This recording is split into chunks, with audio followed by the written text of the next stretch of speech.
you're mostly focused on quant financing of ETFs. Or say more about that.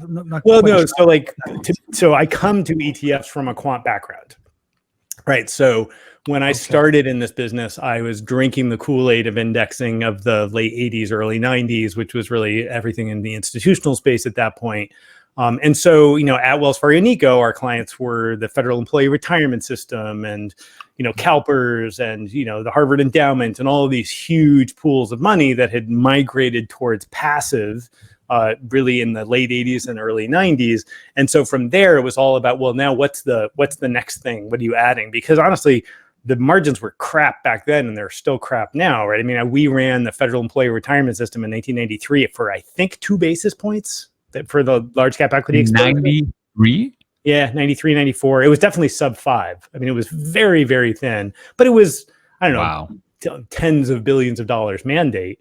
Sure. I just didn't know it went that low even back then. It did. Now, interestingly, one of the games back then, which everybody now realizes, but didn't then, was the ability to lend, right? That was where all the money was.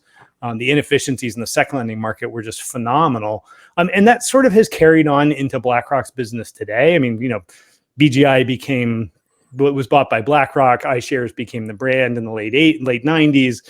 But, under the hood there, the secret to their success has often been a very, very good sec lending program.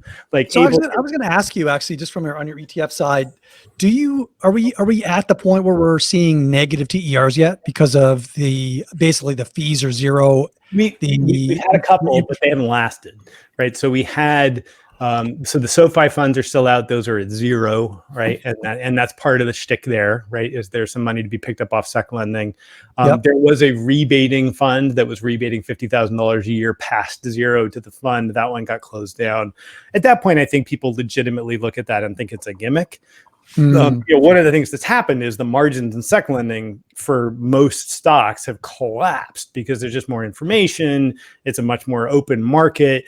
There are services like data explorers that will actually tell you how much you should be paying for a borrow, those kinds of things. So they're cornered supply, right? Because Vanguard and BlackRock basically lend out all of the securities in their Vanguard much less. So Vanguard's so different firms have very different approaches to that. BlackRock's been a very aggressive securities lender, meaning they're going to try to have as much of their portfolio out at a time as they can.